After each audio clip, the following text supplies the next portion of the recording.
Do you have a life outside of video games? I don't! Hello and welcome to Q's Retroperspective. If you do have a life, then you are probably well accustomed to using save files. Save files come in handy, especially for longer adventures. Many games even have multiple save files. Most these days have 3 save files. That seems to be the agreed upon amount in the video game industry when you need an arbitrary number. But some games even have up to 5. But it was not always like this. For the last 5 generations, we've had the luxury of save files, or at least the 5th generation is when they became standardized in every game. But if we go back 1 generation, save files weren't standardized. And going back another, save files were rare. And finally, going back another generation, there were no save files at all. And I think the 2nd generation is where we should start. Now there are 2 types of people that are going to know what I am talking about. Either people in the late 70s and 80s, or perfectly normal members of society like me. Most games at this time were high score based, meaning they never ended. At the arcade, the high scores were saved because the size of the arcade machines allowed for a lot more technology. But at home, not only would your gameplay never be saved, but it couldn't save your scores, meaning people just had to trust you. But now you can just easily snap a photo on your phone. I mean, theoretically you could take a photo with the Polaroid camera or take one with a traditional film camera and hope the shot came out good, but Polaroids were freaking expensive, especially adjusting for inflation. And let's be honest, no parent is going to trust their child with something fragile and expensive. Oh, hold on, I think I'm getting a call.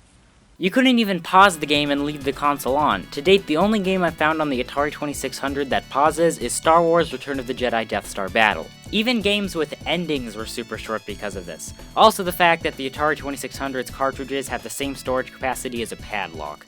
But then the NES came to save the day, by only having select games have save files, and of those select games, only having selectier games having battery saves. In the days of the NES, many games did not have save files, and many that did used a password system, where the game would give you a password when you die, and to continue a game you would enter said password, and these passwords can be cruelly long. Sometimes they would be letters and numbers, symbols, and even images. Oh, and you would have to write these passwords down because they were so long. Many games use this password save method, such as Metroid, Kid Icarus, Punch-Out!, and many more. The other type of save was the battery save. This also sometimes only ever saved what items you had and what bosses you had beaten, but it's still nicer than having to type in 007 question mark 0000. Thanks to the battery save, games could save automatically, because I wouldn't call this automatic. But you can always try.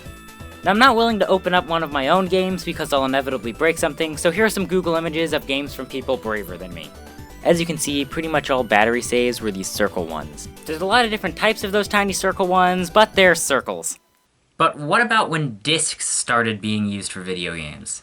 Because I'm gonna go out on a limb and say that it's hard to fit a battery in this. Now, excluding Nintendo, other companies had moved to discs, because no modern home console would ever use cartridges.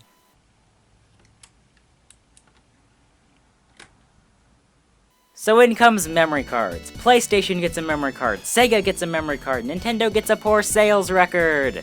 But this was the experimentation era for game companies and memory cards. PlayStation had it down first try, nice slim form factor, goes on a slot right above the controller where it's easy to access.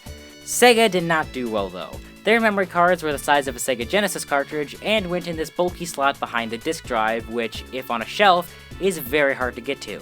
It had built-in storage, but for anybody collecting for the console, they would most likely have to have a memory card. But the next generation video game companies had it down. The PS2 had the same memory cards as the PlayStation for backwards compatibility reasons, even having the same placement of the memory cards on the console. The Dreamcast had the memory card plug into the controller, and you could play mini-games on the memory card. I guess this was Sega's attempt at another portable console for the generation, but I don't know. It was a weird choice.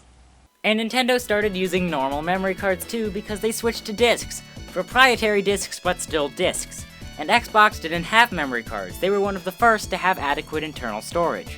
The next generation was when having built-in internal storage kicked off.